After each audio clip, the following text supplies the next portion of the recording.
ओम गंग गणपते नमः। आप सभी का आपके अपने चैनल हिंदी स्टोरी बुक पर बहुत बहुत स्वागत है। आइए सुनते हैं मोहिनी एकादशी व्रत कथा।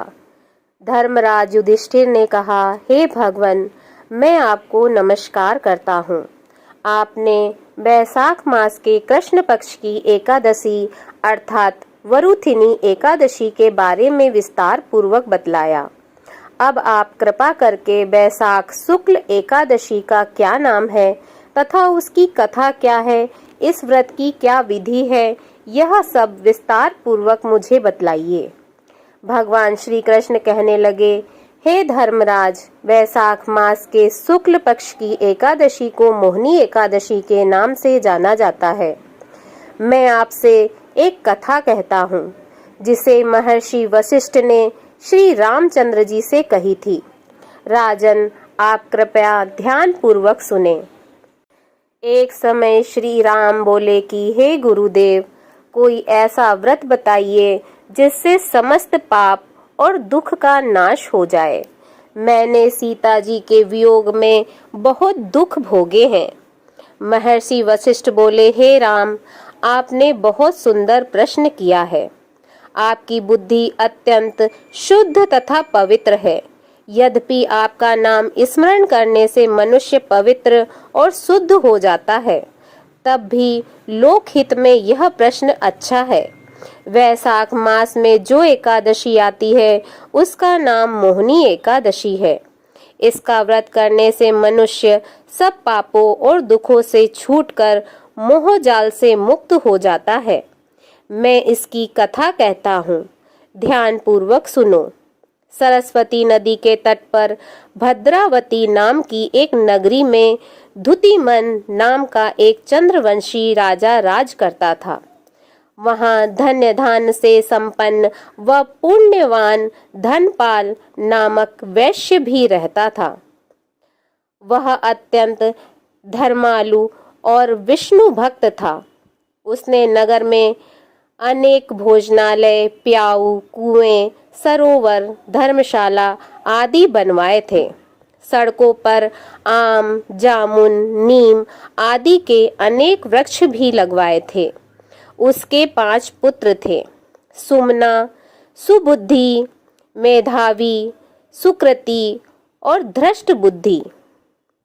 इनमें से 5वां पुत्र धृष्ट बुद्धि महापापी था। वह पितर आदि को नहीं मानता था।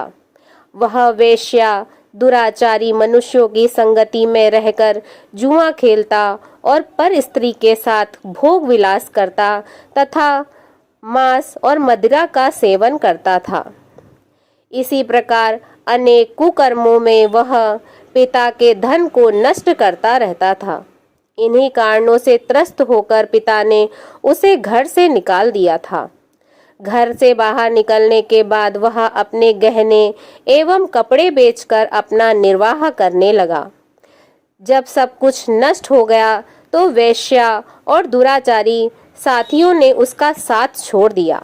अब वह भूख प्यास से अति दुखी रहने लगा। कोई सहारा न देख चोरी करना सीख गया। एक बार वह पकड़ा गया तो वैश्य का पुत्र जानकर चेतावनी देकर छोड़ दिया गया, मगर दूसरी बार फिर पकड़ में आ गया। राजाज्ञा से इस बार उसे कारागार में डाल दिया गया। कारागार में उसे अत्यंत दुख दिए गए। बाद में राजा ने उसे नगरी से निकल जाने को कहा। वह नगरी से निकल वन में चला गया। वहां वन्य पशु पक्षियों को मारकर खाने लगा। कुछ समय पश्चात वह बहेलिया बन गया और धनुष बाण लेकर पशु पक्षियों को मार मार कर खाने लगा। एक दिन भूख प्यास से व्यथित होकर वह खाने की तलाश में घूमता हुआ कौंडिन्य ऋषि के आश्रम में पहुंच गया। उस समय बैशाख मास था और ऋषि गंगा स्नान करके आ रहे थे। उनके भीगे वस्त्रों की छींटें उस पर पड़ने से उसे कुछ सद्बुद्धि प्राप्त हुई। वह कौंडिन्य मुनि से हाथ जोड़कर कहने लगा कि हे मुने, मैंने जीवन में बहुत पाप किए हैं। आप इन पापों से छूटने का कोई साधारण बिना धन का उपाय बताइए। उसके दीन वचन सुनकर मुनि ने प्रसन्न होकर कहा कि तुम वैशाख शुक्ल की मोहिनी एकादशी का व्रत करो। इससे अनेक जन्मों के किए हुए मेरु पर्वत जैसे समस्त महापाप भी नष्ट हो जाते हैं। मुनि के वचन सुनकर वह अत्यंत प्रसन्न हुआ और उनके द्वारा बताई गई विधि के अनुसार व्रत किया। हे राम, इस व्रत के प्रभाव से उसके सब पाप नष्ट हो गए और अंत में वह गरुड़ पर बैठकर विष्णु लोक को गया। इस व्रत से मोह आदि सब नष्ट हो जाते हैं। संसार में इस व्रत से श्रेष्ठ कोई व्रत नहीं है। इसके महात्म्य को पढ़ने से अथवा सुनने से 1000 गोदान का फल प्राप्त होता है। बोलिए श्री हरि विष्णु भगवान की जय। ओम नमो भगवते वासुदेवाय नमः।